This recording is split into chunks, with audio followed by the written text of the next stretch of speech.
Hello dears, welcome to study with C. तो अब अपन करने वाले हैं चैप्टर नंबर 3 स्टार्ट। कल इसका किया था हमने परिचय वाली क्लास आपने देखी होगी और आपको इसका बेसिक पता चला होगा, इसकी आधारभूत संरचना पता चली होगी, पता चला होगा कि किस तरीके से इसका आधार है, क्या चीजें इसकी शुरुआत में हुआ करती हैं। अब अपन क्या करते हैं, सबसे पहले एग्जाम्पल नंबर फर्स्ट करते हैं। इसमें हम काफी चीजें सीख लेंगे, उसके बाद आगे आगे पता चलता जाएगा कि दो सर कैसे है और उससे रैखिक समीकरण निगम कैसा बनता है, और उसके बाद सारा का सारा लेसन आपके लिए बहुत सरल हो जाएगा। हम अनुच्छेद 3.1 में दिया गया उदाहरण लेते हैं। हम अनुच्छेद 3.1 में दिया गया उदाहरण लेते हैं। ये बुक के अंदर है 3.1 अनुच्छेद, तो हम वो बुक में से पढ़ेंगे। आगे क्या कह रहे हैं कि अखिला मेले में 20 रुपए लेकर जाती है और वह चरखी की सवारी करना तथा उपला खेलना चाहती है। इन स्थितियों को बीजगणितीय तथा ग्राफीय रूपों में व्यक्त कीजिए। ग्राफीय रूपों में व्यक्त करने के लिए तो ग्राफ बनाना पड़ेगा, ये भी करेंगे, और बीजगणितीय रूप में चर और अचर मिलके और जो पद बनाते हैं और जो बहुपद होते हैं, और ये सारी चीजें जो मतलब इस तरीके से बनी होती है समीकरण के रूप में, चर अचर बहुपद पद और ये समीकरण है सब की सब बीजगणित के अंदर आती है। उसके बाद उससे ग्राफ जो बनता है वो ग्राफ के रूप हो जाएगा। अब सबसे पहले हम 3.1 जो हमारा ये अनुच्छेद 3.1 है ये पढ़ते हैं कि ये क्या है इसमें, ताकि फिर हमें पता चले ना मैटर क्या है। चलो मैं इसमें बुक में से पढ़ता हूँ, आपके पास बुक होगी तो आप बुक में से पढ़ना भी इसको। देखो पहले पेज पर यहाँ से दो चर रैखिक समीकरण, उसके जस्ट नीचे भूमिका के आगे अखिला अपने गांव के एक मेले में गई, वहां से शुरू करना है, ध्यान देना। कह रहा है कि अखिला अपने गांव के एक मेले में गई। सामान्य सी बात है, एक बच्ची है अखिला वो अपने गांव के मेले में गई, वह एक चरखी की सवारी करना चाहती है। यहां पर भी आया कि चरखी की सवारी करना तथा वह और उपला बोला उसने, उपले में ब्रैकेट में लिखा हुआ है एक खेल जिसमें आप एक स्टॉल में रखी किसी वस्तु पर एक वल्ले को फेंकते हैं, रिंग को फेंकते हैं, और यदि वह वस्तु को पूर्ण रूप से घेर ले तो आपको वह वस्तु मिल जाती है।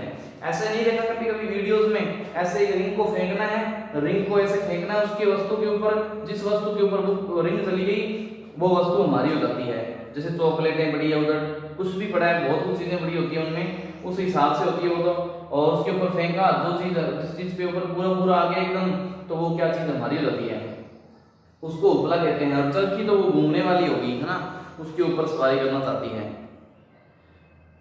उपला खेलना चाहती है, ये बैठ के बाद आगे खेलना चाहती है, तो ये दो गेम खेलना चाहती है।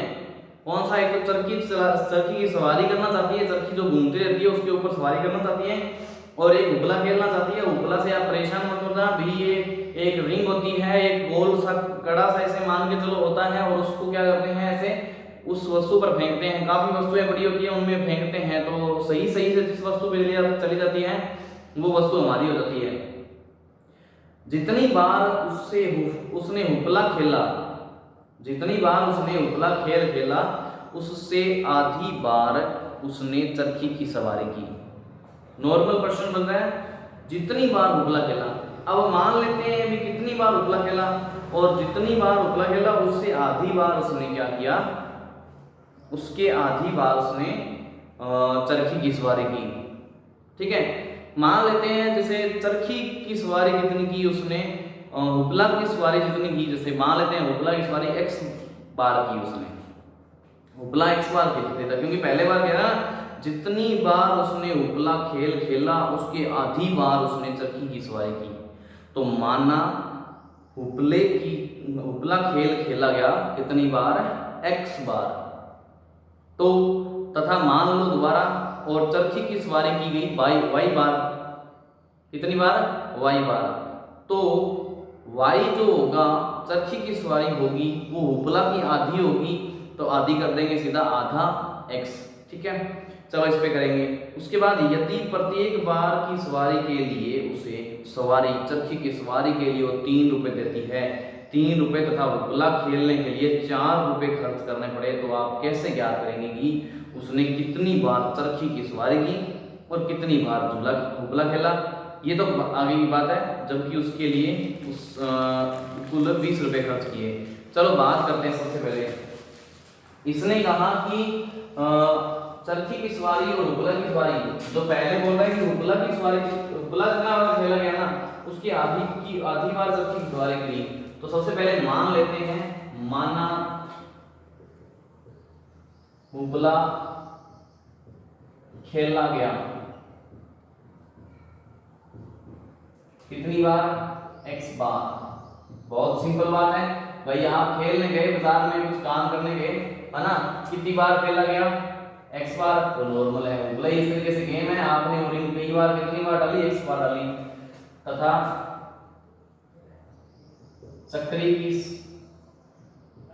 चक्री की सवारी की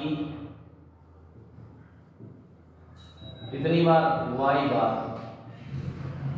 कोई प्रॉब्लम नहीं है, ये उपला खेला गया x बार और चक्री की सवारी की y बार, इस तरीके से चलेंगे।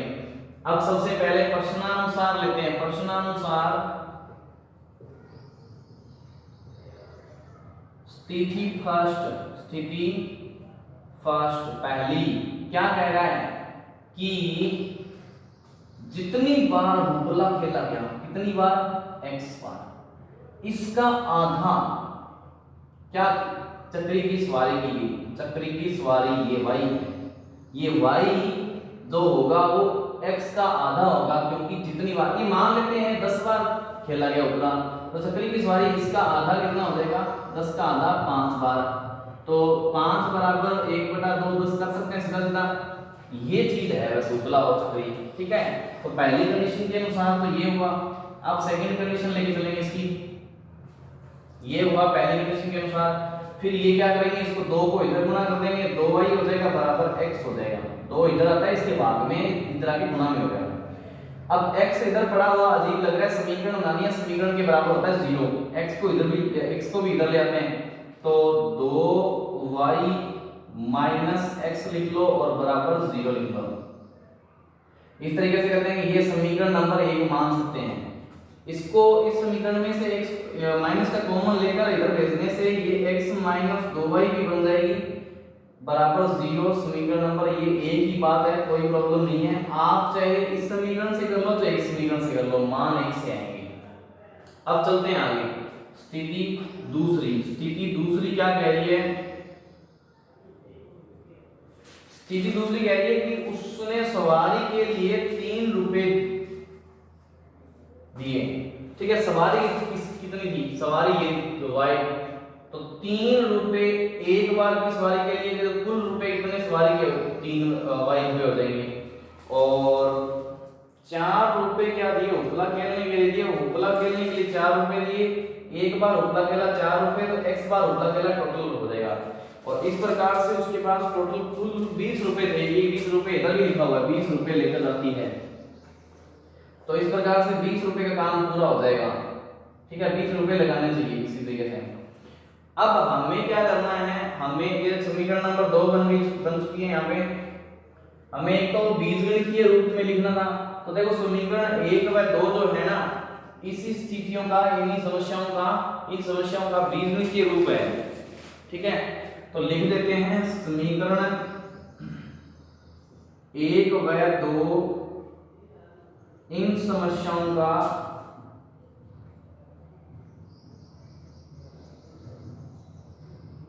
बीजगणितीय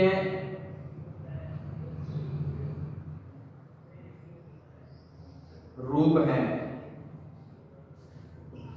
ये तो बीजगणितीय रूप हुआ। अब ग्राफीय रूप के लिए हमें क्या करना पड़ेगा, ग्राफीय रूप के लिए हमें समतल में बनाना है एक ग्राफ। ग्राफ बनाने पर क्या, देखो ग्राफ इस प्रकार से होता है। सबसे पहले ग्राफ समझ लो, ये हमारा एक y अक्ष होता है और ये इस प्रकार से x अक्ष बनाते हैं, समतल में बनाते हैं x अक्ष और y अक्ष। ये देखो हम पेज पे बनाया करते हैं, इसका विशेष पेज आता है ग्राफ वाला, जिसमें एक एक सेमी के डब्बे बने होते हैं, वो ग्राफ पेज आता है। और मैं आपको ग्राफ पेज दिखा देता हूं। तो ये है अपना ग्राफ पेज, जिसमें क्या होता है कि ये जो आपको दिख रहे हैं, ये लाइनें दिख रही है, बड़ी वाली लाइनें जो डार्क लाइनें दिख रही है, इस प्रकार से ये लाइनें लगी होती है, इस क्षैतिज में लगी होती है, ऐसे पड़ी लाइनें भी लगी होती है और खड़ी भी लाइनें, ऊर्ध्वाधर लाइनें भी लगी होती है। इस तरीके से यहाँ पे छोटे छोटे डब्बे बनते हैं। देखो छोटे छोटे बहुत डब्बे बने होते हैं, ये एक डब्बा, ये दो इस तरीके से डब्बे बने हुए हैं। प्रत्येक डब्बा एक वर्ग होता है और वर्ग का जैसे ना इसकी विमाएँ होती हैं 1/1 की होती है। 1 सेमी का डब्बा होता है ये, 1 सेमी का इस तरीके से और 1 सेमी का ऊपर से, इस तरीके से होता है ये ग्राफ, ठीक है। अब क्या होता है कि जैसे हम जब लाइन खींचते हैं तो इससे एक लाइन पर इधर से खींच देते हैं या इधर से बीच में जहाँ भी हमें तो आवश्यकता के अनुरूप खींचते हैं वो उसमें मैं बता दूंगा आपको, और एक इधर से खींचते हैं। जो ये पड़ी लाइन होती है उसको एक्स अक्ष कहते हैं और जो ये खड़ी लाइन होती है इसको वाई अक्ष कहते हैं। यहाँ पर देख लें दोबारा, यहाँ से खड़ी लाइन खींचते हैं इसको वाई अक्ष कहते हैं, इधर से पड़ी लाइन खींचते हैं इसको एक्स अक्ष कहते हैं। इस प्रकार से ये होता है हमारा ग्राफ। अब करते हैं आगे अपन, इसमें देखो ये मैंने खींच ली। अब यहाँ पर बोर्ड पे वो सारे के सारे डब्बे तो बना नहीं सकते, इसलिए हमने सीधा सीधा इतना काम कर लिया। अब क्या होता है कि जैसे यहाँ पर मान लिखते हैं 1 2, अब जैसे जैसे वो डब्बा है, एक डब्बा छोड़कर एक मान लिख दिया, 2 लिख दिया, फिर 3 लिख दिया, फिर 4 लिख दिया, फिर 5, फिर 6, फिर 7, इस तरीके से आगे आगे। इधर भी 1 2 3 4 5 6 और 7, ये x के मान होते हैं। आपने बचपन में संख्या रेखा देखी होगी, नंबर लाइन देखी होगी, जिसमें x के मान इधर धनात्मक रूप से जा रहे थे और इधर ऋणात्मक रूप से जा रहे थे। 1 -1 -2 -3 -4 -5 और -6, इस तरीके से ऋणात्मक रूप से जा रहे थे। इसको x डैश अक्ष भी बोलते हैं, ऋणात्मक अक्ष भी बोलते हैं, ऋणात्मक x अक्ष। ये संख्या रेखा थी, ये आपने देखी है, उस पे आप संख्या रेखा में निशान लगा दिया करते थे, ये इतना का है। अब ये इसी तरीके से है, ये ऊपर जा रहा है तो ये धनात्मक रूप से y अक्ष होता है और नीचे जाता है तो ये ऋणात्मक रूप से -1 -2 -3 -4 -5, इस तरीके से y डैश अक्ष बोलते हैं इसको। ये हमारा ग्राफ होता है।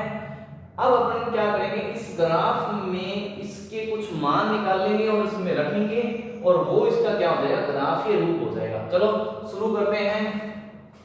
यहाँ खींच लेते हैं लाइन, अलग कर देते हैं। ये ग्राफीय रूप के लिए, ग्राफीय रूप के लिए देखो, ग्राफीय रूप के लिए क्या करना पड़ेगा हमें, ग्राफीय रूप के लिए हमें समीकरणों को लेना होगा, दोनों समीकरणों को एक एक को अलग अलग से लेना पड़ेगा और उसमें मान रखने पड़ेंगे। देखो सबसे पहले मैं लेता हूँ समीकरण 1 से। देखो समीकरण 1 से, समीकरण 1 हमारी क्या है, x - 2y = 0, x - 2y = 0। अब इससे बनानी है हमें एक सारणी, टेबल बनानी है, इसको मैं बोला करता हूँ डब्बा। डब्बे में x और y के मान होंगे। देखो इसमें से कोई सा भी, चाहे x का चाहे y का, एक मान अपन रखते हैं, दो मान निकलने, दोनों में से इसमें एक मान रखना है, दूसरा मान अपने आ जाएगा। जैसे x का रखें तो y का आएगा, y का रखें तो x का आ जाएगा। इसमें ही वैसे ही दोनों में एक मान अपने रखना है, दूसरा मान अपने आप आता है। मान आते ही जैसे एक एक आया दोनों का, तो एक ये है x का और एक y का ये है, तो दोनों का पॉइंट यहाँ मिलते हैं दोनों जाके, है ना। इसके लिए सड़क यहाँ लगती है, सीधा मिल नहीं सकते, बीच में प्लॉट और किसी का आ गया, ठीक है, तो यहाँ पर सड़क लगती है सीधा जाके, तो यहाँ मिल सकते हैं दोनों इस चौराहे पे। ये इसका बिंदु होता है एक एक का, दो दो का आगे इस तरीके से आगे आएंगे, अपन पढ़ेंगे इसको ढंग से। देखो सबसे पहले अब बात आती है कि हमें रखने हैं मान, और रखने कैसे हैं, तो रखने ऐसे होते हैं कि हम रखते हैं इस ओर। समीकरण ये है, समीकरण का बराबर वाला हिस्सा एक तो बायां पक्ष होता है और ये दायां पक्ष होता है। बाएं पक्ष में जो ये बायां हिस्सा होता है, लेफ्ट हैंड साइड होती है, इसके अंदर हमें सिर्फ और सिर्फ एक चर को ही रखना है, सिर्फ और सिर्फ एक चर को। एक चर मतलब या तो x को रख लो या y को रख लो, एक वेरिएबल रखना है, एक वेरिएबल में x को रख लो चाहे y को रख लो। अब इस रखने के लिए हम एक नियम लगाते हैं, वो नियम ये कहता है कि इसमें इसके गुणांकों पर निर्भर करती है ये चीजें कि किसको उधर लेके जाएंगे। तो सबसे पहले देखो कि एक के गुणा में जो एक है, x के गुणा में जो एक है और y के गुणा में -2 है, इसमें क्या करना पड़ेगा कि देखो सबसे पहले यहाँ पे देखते हैं इसके गुणा में 1 है और इसके गुणा में -2 है। आगे समीकरण आते रहेंगे, आपको समझ में आएगा कि किस तरीके से सिर्फ इसको ही लेके जाना है, इसी को ही क्यों लेके जाना है, और वो क्या करना है इस तरीके से काम, तो ध्यान देना। सबसे पहले इन दोनों में से हमें देखनी है बड़ी संख्या, बड़ी संख्या, फिर देखना है विषम संख्या, ओड नंबर, तीसरा देखना है ऋणात्मक माइनस वाली कोई संख्या है। तो अब देखो बड़ी संख्या इनमें से ये एक तरीके से ये माइनस छोड़ के दो बड़ी संख्या ही है, माइनस यहाँ पे बाद में लेंगे। विषम संख्या एक आ रही है लेकिन छोटी है इससे, इसलिए एक को छोड़ते हैं एक बार। ऋणात्मक संख्या, ऋणात्मक यही है, तो इस पर दो कंडीशनें लगी ना, दो कंडीशन इस पर लगी जाता है। ये बड़ी संख्या भी है और ये दो सिर्फ x नहीं, ये नहीं लेंगे, इसमें माइनस नहीं लेंगे, या ऐसा सोचो कि जीरो से इतनी ज्यादा दूर, जीरो से ज्यादा दूर वाली संख्या को लेते हैं। जीरो से ज्यादा दूर कौन है, दो है, और एक ऋणात्मक भी है खुद, तो बड़ी तो ये है। और विषम वाली बात तो ये थी विषम एक, लेकिन ये इससे एक बिल्कुल एक छोटा है। चलो आगे हो आएगा तो बताएंगे, लेकिन ये हमें याद रखना है, इससे समझना है इस चीज को भी। ये किस तरीके से हो गया। अब देखो इसमें काम करते हुए करना क्या है, ध्यान देना। तो क्या करना है कि देखो इसके गुणा में तो एक है, मैंने बताया आपको कि जिसके गुणा में कुछ नहीं, जिसके साथ कोई नहीं, उसके साथ ऊपर वाला होता है, भगवान होता है हमेशा, उसके साथ सर पे भी बैठा होता है, इसके बराबर में दोस्त बन के भी, उसके आधार को मजबूत करने के लिए उसके पैरों में भी होता है। x बराबर क्या कर देंगे, अब x बराबर इसको उधर लेके जाएंगे, ये 2y को इधर लेके जाएंगे ना, तो चिन्ह बदल जाते हैं, इधर जाकर ये चिन्ह बदल जाएगा, ये माइनस का था इधर आके प्लस का हो गया। अब क्या करते हैं, y का मान रखते हैं और x का मान निकालते हैं। सबसे पहले y का मान देखो एक रख लेते हैं, y बराबर एक रखने पर, y बराबर एक रखने पर x बराबर 2 गुना 1 हो जाएगा, तो x बराबर 2 एकम 2, y को कितना रखा 1, x का आया 2। दोबारा करते हैं, एक और मान रखना है, y का रखते हैं 2, y का 2 रखने पर, y का मान 2 रखने पर या y बराबर 2 रखने पर, यहां पर x बराबर 2 गुना y की जगह 2 रखना है। देखो ये चीजें ऐसी होती हैं, अपनी मर्जी से दो मान रखने होते हैं, दो मान मर्जी से रखने होते हैं, उसके आगे बस निकालना है उसको सही तरीके से। x बराबर 2 दूनी 4, तो यहाँ पर x का रखा 2, सॉरी y का रखा 2 और x का कितना आया 4 आया। अब ये तो एक डब्बा बन गया, एक सारणी बन गई, एक टेबल बन गई। अब अपन क्या करते हैं, इसके मान रखते हैं। अगर देखो x का कितना 2, तो x का 2 इधर, y का कितना 1, तो y का इधर, दोनों ये यहां से निकले और ये यहां से निकले, दोनों किधर मिले, इस जगह मिलेंगे। ये पॉइंट क्या है 2 1, पहले x का लिखा जाता है हमेशा, x का पहले फिर y का लिखा जाता है x y से। अब चलते हैं आगे, x का 4, x का कितना 4 और y का कितना 2, y का कितना 2, ये रहा x का 4, ये चले और y का 2 ये रहा, इसको थोड़ा नीचे लिख देते हैं 2 और 1, ये x का 4 और y का 2 कितना हो गया, x का 4 y का 2, ठीक है। y वाले x में y के मान लेने होते हैं, x में x के मान। अभी इसके सामने ये 2 ही ये है, 3 तक नहीं जाएगा या और आगे कुछ नहीं जाएगा, 2 तक ही जाएगा। अब ये दो बिंदु मिल गए, दो बिंदु से हम मिला लेते हैं एक रेखा, एक रेखा मिला लेते हैं इस तरीके से, ये बन गई एक रेखा x - 2y = 0, ये एक रेखा है। तभी तो मैंने आपको बताया कि इसमें दो चर होते हैं x और y, उससे मिलती है रेखा, रैखिक समीकरण इसलिए बोलते हैं इसको, रेखा मिल गई आपको ग्राफ में समतल पेज पे। अब दूसरी समीकरण लेते हैं समीकरण नंबर 2 से, समीकरण 2 से, समीकरण 2 से देखने पर क्या मिलेगा, देखो समीकरण 2 ये है हमारी 4x + 3y = 20, 4x + 3y = 20।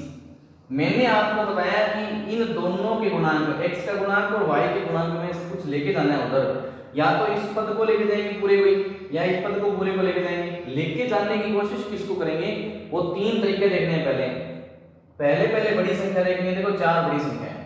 फिर मैंने बताया कि विषम देखनी है, तो विषम 3 है, ये तो बराबर हो गया। फिर मैंने बताया कि सम ऋणात्मक चिन्ह माइनस देखना, तो इसमें दोनों में माइनस नहीं है, दोनों में ही माइनस नहीं है। अब मर्जी आपकी है किसी तरीके से ले दो, या तो विषम वाली ले दो या ये ले दो, दोनों भी चलेगा, कोई प्रॉब्लम नहीं है। फिर दोनों अपने हिसाब से एक जैसे मान रखेंगे। तो अपन क्या करते हैं, सबसे पहले मैं इसको 3 वाले को लेके जाता हूँ इधर, क्योंकि विषम आई है ना, तो मैं मुझे ये विषम वाली अलग अलग की, ताकि मैं इसको सोल्व कर सकता हूँ। अपन क्या करेंगे, 4x बराबर 20 माइनस, ये इधर प्लस का था, इधर जाके 3y माइनस का हो गया। अब इसके गुणा में 4 है ना, तो इधर जाके इसके पूरे के बटा में 4 लगेगा। इस तरीके से काम करना है। सबसे पहले अब y का मान रखना, इधर वाले भी मान रखने हमेशा, इसमें भी इधर वाले का मान रखा था। डब्बा बनाना है इधर ही पास में, एक सारणी बनानी है इस तरीके से, मेन एग्जाम में भी x और y लिखना है, एक मान y का रखना है, y बराबर देखो, अब यहां पर तो आपने सीधा 1 2 रख लिया मर्जी से, आ गया था, अब अलग रखना है मान। देखो सबसे पहले अगर 1 रख दें यहां पर, ये हमें सोचना होगा, ये हमें क्या करना होगा, सोचना होगा। अगर यहाँ पे मान रख दें 1 तो क्या होगा इसका, ठीक है। अब मान रखते जाएंगे, देखेंगे सबसे पहले यहाँ पर क्या मान रखें कि इसका मान पूरा पूरा आ जाए। हम रख सकते हैं कोई सा भी पूर्णांक, 0 से इधर वाली संख्या भी रख सकते हैं, माइनस वाली भी संख्या रख सकते हैं, लेकिन पूरी पूरी संख्या लिख सकते हैं, माइनस की 1 2 3 रख के रख सकते हैं, और प्लस की भी 1 2 3 रख सकते हैं, और 0 भी रख सकते हैं। सबसे पहले यहाँ पे 0 रख के देखते हैं, हमारा ये सिस्टम रहता है, यहाँ पर भी 0 रख के देख सकते थे और कोई प्रॉब्लम नहीं है, आ जाता मान उससे भी, क्योंकि ये 0 से वैसे भी जा रही है और जाएगी भी। आप ग्राफ को जब बनाओगे तो यहाँ पर देखो 0 रख के देखते हैं, तो 0 3 0, ये तो सारा 0 हो जाएगा, 20/4 क्या आ जाएगा, 5 आ जाएगा। तो y बराबर हम रखते हैं 0, y बराबर 0 रखने पर x बराबर क्या आ जाएगा, 20 माइनस 3 गुणा 0 बटा में 4, सोल्व करेंगे तो 20/4 कितना रह जाएगा, 5 हो जाएगा। देखो यहाँ पर है ना, ये 0 हो जाएगा, 20/4 कितना हो जाएगा, 5 हो जाएगा। तो ये 0 y रखा और आया इधर 5, इसका मान x का मान, एक मान और रखना है। अब देखो कहाँ क्या रखेंगे, देखो 0 वाला काम तो हो गया, अब एक मान तो और रखना पड़ेगा। यहाँ पर देखो 2 रखें, 1 रखा तो 3 एकम 3, 20 में से 3 जाएंगे तो कितना 17 बचेगा, 17 में 4 का भाग डालेगा। 2 रख के देखो, 2 रखेंगे तो क्या बन जाएगा, 3 दूनी 6, 3 दूनी 6 जैसे ही बना, 20 में 6 जाएगा तो बचेगा 14, 14 में भी 4 का भाग नहीं जाएगा। 3 रख के देख लेते हैं इसके अंदर, 3 के 9, 9 रखें तो भी 20 में से 9 जाएगा तो ये 11 बच जाएगा, 11 में 4 का भाग जाएगा नहीं पूरा पूरा। अब 4 रखते हैं कुछ, 4 को रखेंगे ना, 4 के 12 हो जाएगा, 20 में से 12 जाएगा तो कितना बचेगा, 8 में से फिर 8 में 4 का भाग देंगे 2 बार जाएगा। ये हमें सोचना पड़ेगा, रफ में जाके कर करके देख लेंगे, पहले करके देखेंगे इसको भी किस तरीके से रखा नहीं रखा, बाद में ये अपने आप आने लग जाते हैं, समझ में आ जाएगी। अब सबसे पहले यहाँ पे रख देता हूँ मैं y बराबर, इधर क्योंकि जगह नहीं बची नीचे, तो इसलिए आप तो सीधा इस लाइन से करेंगे, y बराबर 4 रखने पर, जैसे y का मान 4 रखा है यहाँ पर, x बराबर 20 माइनस 3 गुणा 4, इस y की जगह 4 रखना है, बटा में 4 पर भाई 20 माइनस 4 की 12 आ गया, बटा में 4, 20 में से 12 गया 8/4, ये x बराबर कितना आ गया, 2 आ गया। x बराबर कितना जब कब आया, जब y बराबर 4 रखा, x बराबर 2 आ गया। इस तरीके से करना है। चलो ये बात हुई, ये टेबल बनी सेकंड नंबर, इससे बनाते हैं अब लाइन बस रेखा बनाते हैं। x का कितना 5, x का कितना 5, ये रहा यहाँ पर x का 5, और y का कितना 0, y का 0 कब होगा, जब यहाँ पर ये 0 ही है, इस लाइन पे 0 है, और x अक्ष पर y बराबर 0 होता है और y अक्ष पर x बराबर 0 होता है। तो इस लाइन पर पूरी पर y का मान कितना 0 है, तो ये जो बिंदु है ना, ये y 5 0 वाला बिंदु है।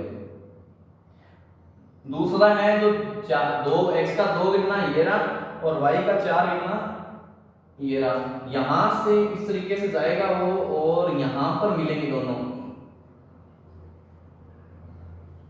कितना यहां पर मिलेंगे इस प्रकार से, और ये मिलेंगे 2 और 4, और यहां से ये काटेगा सीधा,